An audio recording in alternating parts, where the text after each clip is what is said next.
ओम नमः शिवाय, ओम नमः शिवाय, ओम नमः शिवाय। बंधुजनों, आप सभी का मेरे इस चैनल ब्राह्मण देव कन्या पर बहुत बहुत स्वागत है।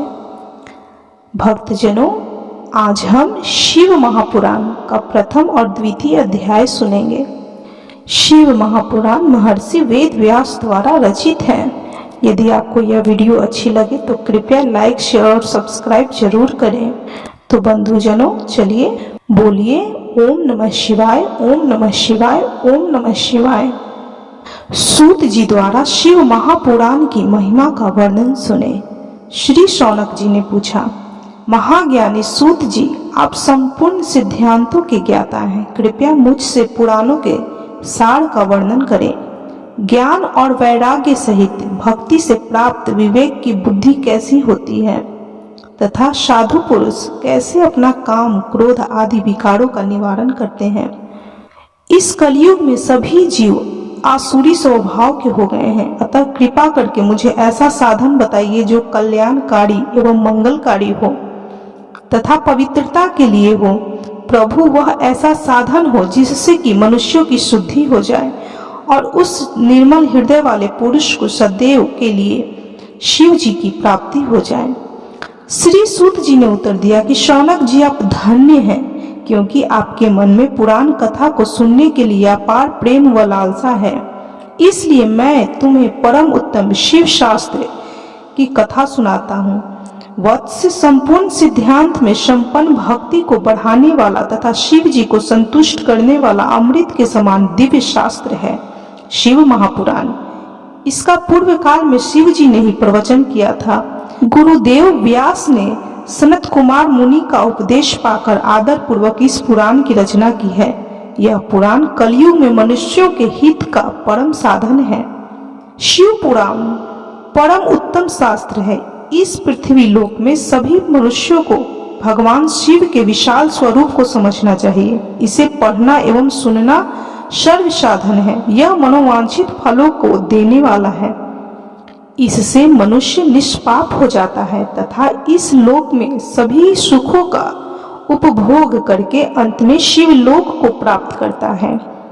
शिव पुराण में 24,000 श्लोक हैं, जिसमें 7 संहिताएं हैं। शिव पुराण परम ब्रह्मा परमात्मा के समान गति प्रदान करने वाला है। मनुष्य को पूरी भक्ति एवं संयम पूर्वक इसे सुनना चाहिए। जो मनुष्य प्रेम पूर्वक नित्य इसको बाँचता है या इसका पाठ करता है, वह निसंदेह पुण्यात्मा है। भगवान शिव जी उस विद्वान पुरुष पर, उस विद्वान व्यक्ति पर प्रसन्न होकर उसे अपना धाम प्रदान करते हैं। प्रतिदिन आदर पूर्वक शिव महापुराण का पूजन करने वाले मनुष्य संसार में संपूर्ण भोगों को भोग कर भगवान शिव के पद को प्राप्त करते हैं। वे सदा सुखी रहते हैं। शिव पुराणों में भगवान शिव का सर्वस्व है। इस लोक और परलोक में सुख की प्राप्ति के लिए आदर पूर्वक इसका सेवन करना चाहिए। यह निर्मल शिव पुराण धर्म, अर्थ, काम और मोक्ष रूप चारों पुरुषार्थों को देने वाला है। अतः सदा प्रेम पूर्वक इसे सुनना एवं पढ़ना चाहिए। इस तरह शिव महापुराण का प्रथम अध्याय संपन्न हुआ। तो बोलिए, कर्पूर गौरम करुणावतारम संसार सारम भुजगेंद्र हारम सदा वसंतम हृदय रविंदे भवम भवानी सहितम नमामि। ओम नमः शिवाय, ओम नमः शिवाय, ओम नमः शिवाय। बंधुजनों, अब हम इसी वीडियो में दूसरा अध्याय का भी श्रवण करेंगे। तो चलिए दूसरा अध्याय शुरू करते हैं। बोलिए ओम नमः शिवाय, ओम नमः शिवाय, ओम नमः शिवाय। देवराज को शिवलोक की प्राप्ति और चंचुला का संसार से वैराग्य किस प्रकार हुआ, द्वितीय अध्याय में हम इसकी कथा सुनेंगे। तो चलिए कथा प्रारंभ करते हैं। श्री शौनक जी ने कहा, आप धन्य हैं सूत जी, आप परमार्थ तत्व के ज्ञाता हैं। आपने हम पर कृपा करके हमें यह अद्भुत और दिव्य कथा सुनाई है। भूतल पर इस कथा के समान कल्याण का और कोई साधन नहीं है। आपकी कृपा से यह बात हमने समझ ली है। सूत जी, इस कथा के द्वारा कौन से पापी शुद्ध होते हैं, उन्हें कृपा पूर्वक बताकर इस जगत को कृतार्थ कीजिए।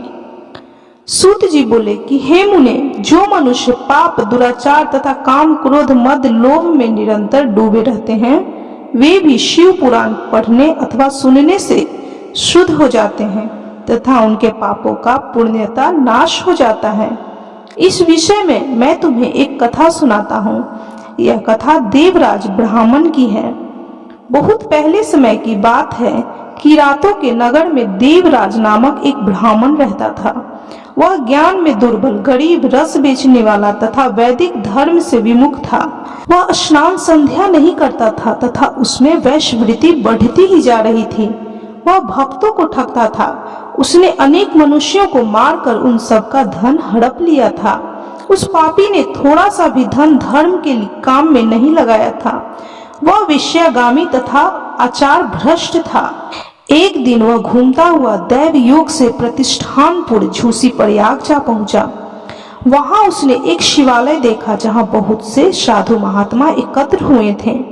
देवराज वहीं ठहर गया। वहां रात में उसे ज्वर बुखार आ गया और उसे बड़ी पीड़ा होने लगी।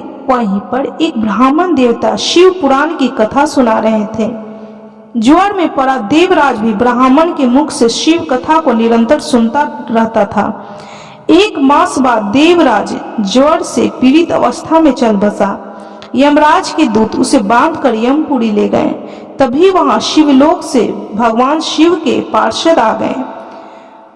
वे कर्पूर के समान उज्जवल थे। उनके हाथ में त्रिशूल, संपूर्ण शरीर पर भस्म और गले में रुद्राक्ष की माला और उनके शरीर की शोभा बढ़ा रही थी। उन्होंने यमराज के दूतों को मार पीट कर देवराज को यमदूतों के चुंगल से छुड़ा लिया और वे अपने अद्भुत विमान में बिठाकर जब कैलाश पर्वत पर ले जाने लगे तो यमपुरी में कोलाहल मच गया, जिसे सुनकर यमराज अपने भवन से बाहर आए। साक्षात रुद्रों के समान प्रतीत होने वाले इन दूतों का धर्मराज ने विधि पूर्वक पूजन कर ज्ञान दृष्टि से सारा मामला जान लिया। उन्होंने भय के कारण भगवान शिव के दूतों से कोई बात नहीं पूछी। तत्पश्चात शिवदूत देवराज को लेकर कैलाश चले गए। वहां पहुंचकर उन्होंने ब्राह्मण को करुणा अवतार भगवान शिव महाकाल के हाथों में सौंप दिया। सौनक जी ने कहा, महाभाग सूत जी, आप सर्वज्ञ हैं। आपकी कृपा प्रसाद से मैं कृतार्थ हुआ। इस इतिहास को सुनकर मेरा मन आनंदित हो गया। था भगवान शिव में प्रेम बढ़ाने वाली दूसरी कथा भी कहिए। इस तरह शिव महापुराण महर्षि वेद व्यास द्वारा रचित शिव पुराण की महिमा का दूसरा अध्याय संपन्न हुआ। तो बोलिए, कर्पूरे गौरम करुणावतारम संसार सारम भुजगेंद्र हारम सदा वसंतम हृदय रविंदे भवम भवानी सहितम नमामि। ओम नमः शिवाय, ओम नमः शिवाय, ओम नमः शिवाय। बंधुजनों, शिव महापुराण के इस प्रथम अध्याय और द्वितीय अध्याय का श्रवण जरूर करें और जितना हो सके इस कथा को शेयर कीजिए। यदि आपके द्वारा इस कथा महात्म्य को कोई और भी सुनेगा तो उसका पुण्य फल आपको जरूर प्राप्त होगा। भगवान शिव महाकाल महाकालेश्वर की कृपा आप पर और आपके परिवार पर सदैव बनी रहेगी। तो बोलिए, ओम नमः शिवाय, ओम नमः शिवाय, ओम नमः शिवाय। यदि यह वीडियो, यह कथा, यह शिव महापुराण की कथा आपको अच्छी लगी हो तो कृपया वीडियो को लाइक, शेयर और सब्सक्राइब जरूर करें।